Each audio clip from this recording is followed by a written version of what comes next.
Okay, Yeah. so basically, imagine. Okay, so this is planes, right? So this is Matt's galaxy brain that I am just leaning off of. Okay, so what if? Okay, so say we have an egg. Actually, you know what? Let's go back a step. In the Great Wheel cosmology from the Forgotten Realms / Faerun kind of fucking lore of D&D, it's like a circle, right? And there's like circles in circles, but they're also separate, right? But it's all 2D, and so nothing technically exists within other things. So we fuck up that fucking model because whoever made it is a bitch. In Matt's fucking campaigning in Exandria, what I think he's done, like, we all know the fucking moon theory. It's well known. It's on YouTube. Look it up. It's great. Anyway, so what if it's not a great wheel?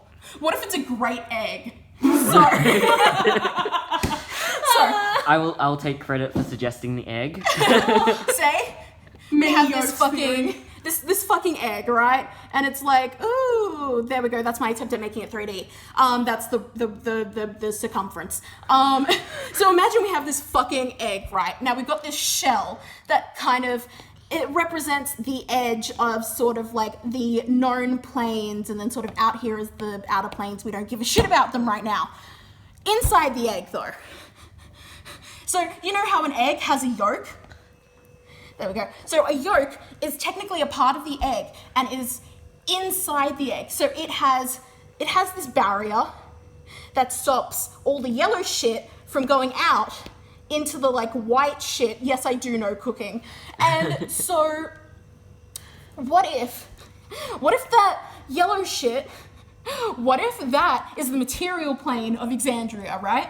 And now, say this barrier around here, that's the sort of like astral gate or whatever the fuck. You know, it's not important right now. Or the ethereal plane, who knows? But, so, if they go, so this barrier kind of works because, you know, we'll go back to the egg example. It lets things like nutrients and shit come in,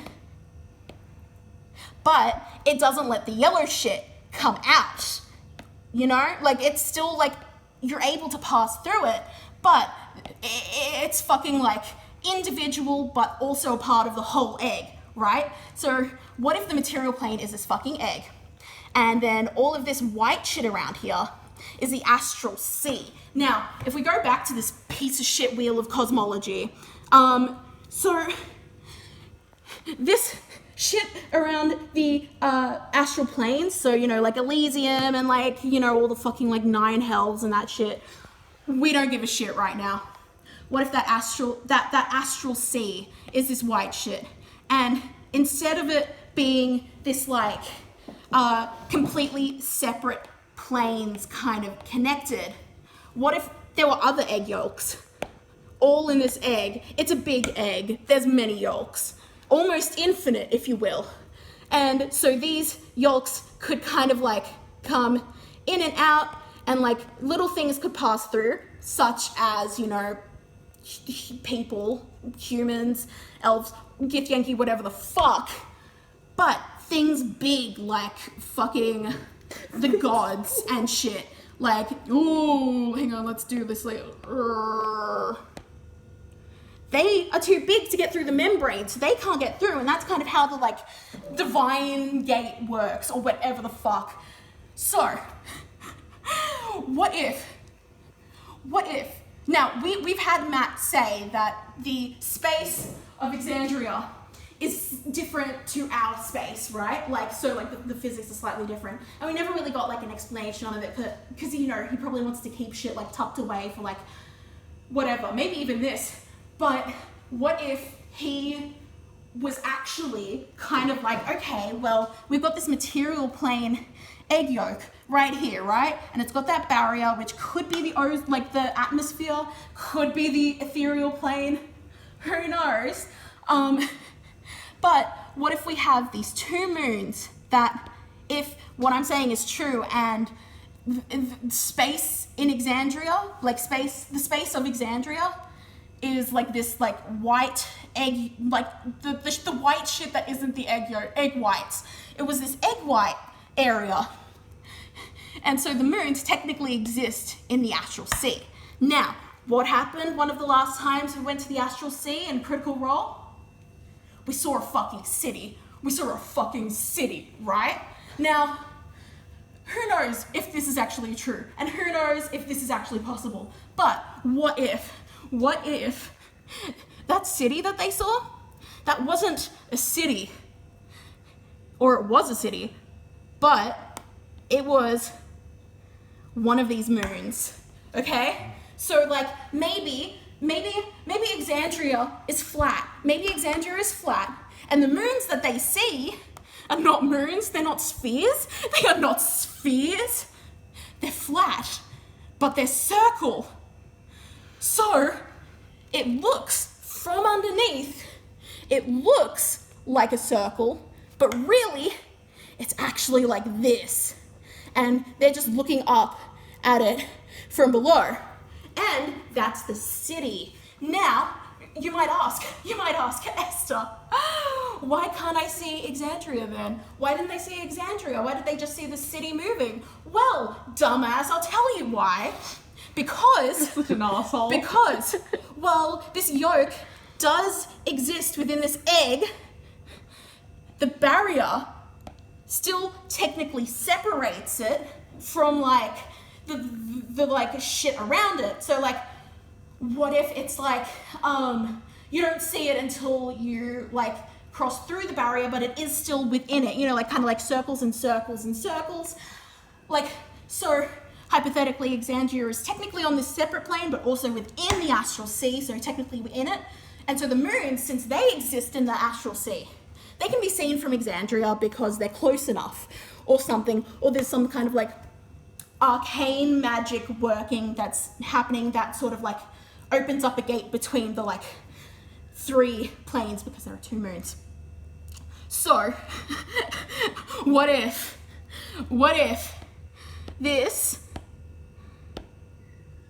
are the cities, those are the cities, and we're gonna come back to the moon theory now. That's where we're heading. These somnovan, okay, so, tangent because I'm ADHD. So, This isn't a tangent already. it's a tangent of a tangent of a tangent. Basically, when Caleb cast Identify on the Luxon way back when, he found the magic, and a quote from the wiki, contained within was alien and of a level of understanding outside of what the spell could provide. Now, what if he didn't mean alien as like, you know, different or weird? What if he meant alien? Like alien. Like alien! And so what if these beacons are parts of these moons that have crashed to Exandria because of whatever the fuck kind of like weird magic fuckery has them tethered to Exandria? And what if the moon wants their fucking shit back? Maybe that's why this Somnovan, this ancient city that is corrupting and controlling like Lucian and possibly now Caleb and Bo, but we're not gonna go there. What if Caleb and Bo and Lucian, they're all slowly being corrupted by this moon, so the moon can get them to open up a portal or a gate or something so they can come back and reap what they lost, okay? Now, you might be going, Esther, wouldn't the dynasty know? They're reincarnating themselves with that shit. And to you, I say, okay, fuck you. But here's the thing. Asshole. Here's the thing. What if they've said in canon that if you like go around enough times through the reincarnation cycle in the beacons, your memories start getting all fuckery. Like you start, you know, having like mixing up memories of which lifetime is which, and you kind of go a little bit sort of like like I think the book, the Exandria, Explorer's Guide to Exandria says, to Wildmount, says like the Bright Queen is starting to kind of show signs of this. You kind of like start mixing things up and you start going a little bit like Alzheimer's-y. So what if that shit started happening to sort of like the first people of the dynasty who were using these beacons? And they were like, we don't want that shit. And so they fucking wiped that. They found a way to wipe those memories. But in doing so, they accidentally wiped all previous memories as well of whoever else this was, okay?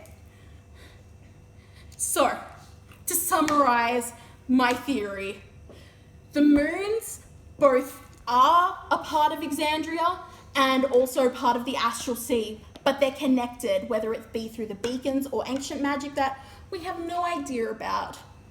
And the material plane exists like a yolk of an egg inside the astral sea. And all of these other shit, they're other planes, so, you know, 9 hells and Elysium and that shit. So I theorize, in conclusion, I theorize that our last arc of Critical Role Campaign 2 is going to be set in space. We are going to see aliens and also, like, you know, the moons are connected and shit, but mainly aliens. And also break the reincarnation cycle. Oh yeah, and they're gonna break the thank you for reminding me. They're gonna break the reincarnation cycle. They're going to destroy this city and thus unintentionally destroying these beacons, which then will break whatever kind of cycle of soul wheels that exists. Oh, and currently. how does Lucian tie into this? Okay, so Lucian ties. Fuck, what have you done? So Lucian ties. I'm just into giving this. the people what they want. So Lucian ties into this because so Lucian ties into this because he somehow made a connection to the city. Maybe it's with an uncorrupted beacon. Like, you know, when I say uncorrupted, I mean like uncorrupted by the like dynasty or like this potential like removal of memories. And so this beacon manages to like reach to Lucian, sorry, oops, rip. And so Lucian gets corrupted through that by these like this city, this like hive mind of souls basically. And so they then use Lucian to open up a portal to be able to get them into Exandria and thus reap what they sowed. And that probably means that if they kill Lucian soon before breaking this cycle, and Lucian is still connected to this hypothetical beacon which is connected to the city, then hypothetically, Lucian could come back in the final battle, sort of like a la Silas and Delilah at the Vecna fight, as sort of like now helping these souls, having finally been consumed by the souls. Maybe that's where he went when he fucking died and came back as Molly, and his soul was just like fucking yeeted over to this fucking city in the sky, and he existed there, and then when he came back, he was even like stronger connected because he had this time to like absorb the like hive mind into his soul, right? And sort of like return to his hypothetical roots. Molly is the key, Lucian is the key to aliens. And I'm very excited.